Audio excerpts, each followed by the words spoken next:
صحیح بخاری باب 3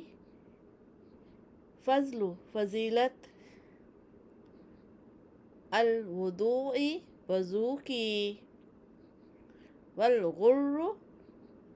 اور چمکنا چہرے کا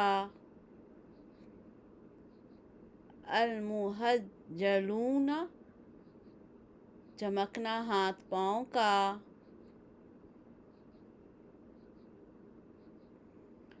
من آثار اثرات کی وجہ سے الوضوء وضو کے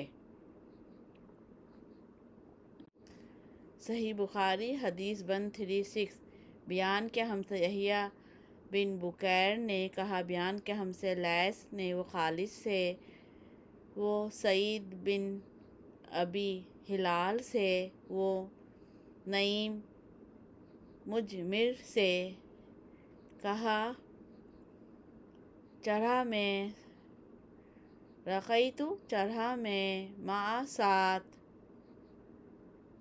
ابی ہریرہ ابو ہریرہ کے علی ظہری چھت پر یا اوپر چھت کے المسجدی مسجد کے فتودع تو وضو کیا فقال تو کہا انی بے شک میں نے سمعت سنا میں نے رسول اللہ اللہ کے رسول صلی اللہ علیہ وسلم سے یقول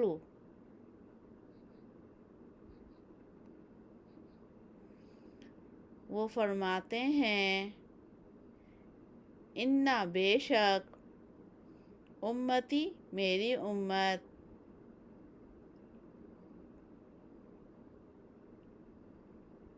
یدعون وہ بلائے جائیں گے یوم دن القیامتی قیامت کے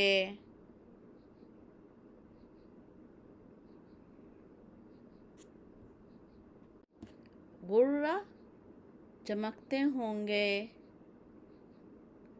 پیشانیاں یا چہرے محجلین چمکتے ہوں گے ہاتھ پاؤں من آثار اثرات کی وجہ سے یا نشانات کی وجہ سے الوضوء وضو کے فمن تو جو کوئی استطاعت رکھے منکم تم میں سے ان یہ کہ یطیل زیادہ کرے یا بڑھائے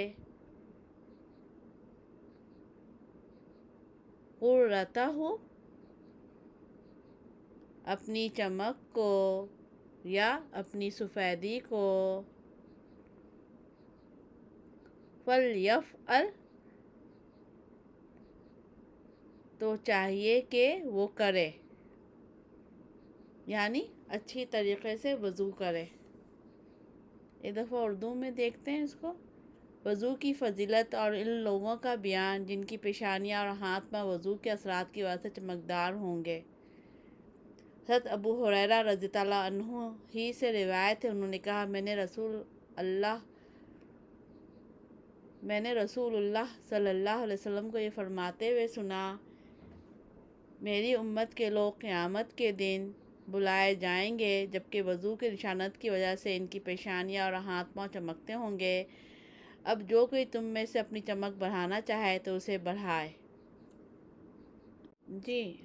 اوپر ہم نے پڑھا کہ بغیر وضو کے نماز نہیں ہے، اگر نماز کے دوران وضو ٹوٹ جائے تو ہمیں وضو کرنا ہوگا، پھر نماز مکمل کرنی ہوگی۔ اب یہاں پہ کیا بتایا جا رہی فضیلت کہ وضو صحیح سے وضو کرنے والوں کے قیامت کے دن کیا ہوگا، ان کے چہرے، پیشانیاں، ہاتھ پاؤں چمک رہے ہوں گے، سفیدی ہو، ایسی سفیدی جو چمکتی ہوئی سفیدی ہوگی، جس کی وجہ سے نبی صلی اللہ علیہ وسلم کی امت الگ سے پہچانی جائے گی۔ تو کتنی بڑی فضیلت، کتنی بڑی یہ نا چھوٹا سا عمل ہے،